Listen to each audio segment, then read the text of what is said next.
Hey, Mrs. Cannikins here, and we have more Google Workspace for Education Plus features that are available this time in Google Classroom. Did you know that you can insert questions right into YouTube? So this totally changes the game for student engagement while they are watching videos. So if you take a look here, you can see what it looks like from the back end of the teacher. Here's a video, and this is a video that I made. You can use any video from YouTube.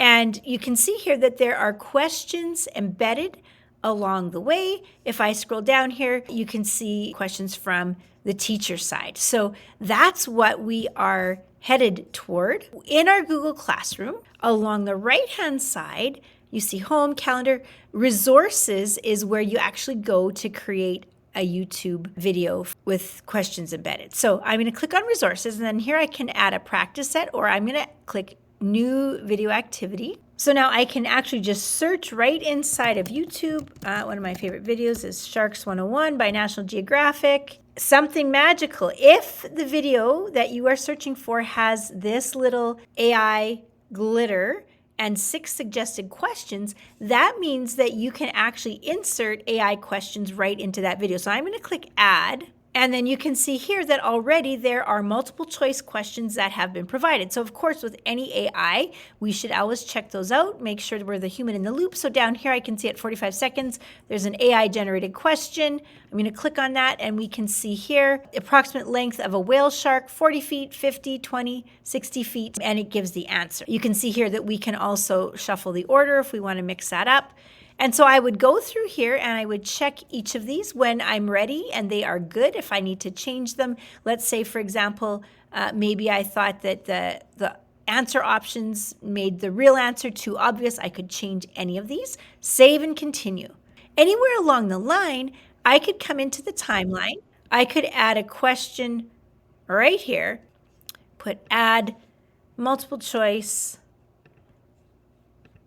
new question.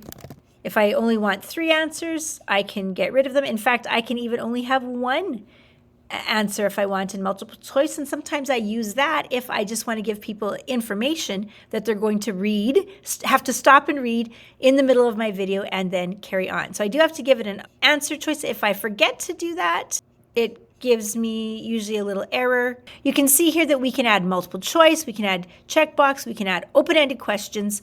I can also put the time of the question that I would like. Let's say I wanted to put that at 2:10. I could add it wherever I wanted. Save and continue. And now at 2:10, you can see there's that multiple choice question. Up at the top, we should always test our work. I can try it out as a student. You can see here it tells me this activity has 7 questions. I need to watch it, get started. I, as a student, could turn on captions. As a student, I could also increase the playback speed if I wanted to go more quickly while I'm watching, so I really like that. What is the approximate length of a whale shark?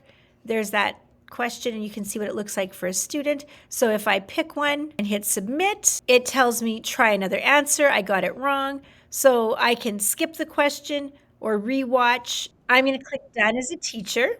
And so now you'll see that I have that whale shark video in here. Let's go to a Google Classroom. And so now from the teacher end, if I came into my classwork page and I hit create assignment, watch shark. Now, if I come down here to YouTube, this is how I will assign the question. You can see I can search from any video just like normal, or up here there's a new tab, my video activities. I can pick the item that I want, and then I can look it over.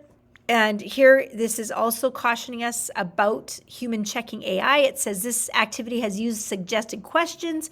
Ensure you've reviewed each of these before attaching and signing. So it's saying, hey, look, you've just used an AI product. Have you checked it over as the human in the loop? Make sure that you do. So super important that you do that. I'm going to click attach. I'll hit assign.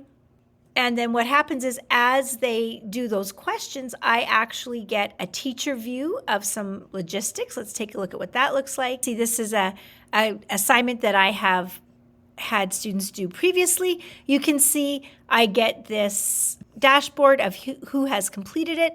A green check mark means that they got it right on the first time.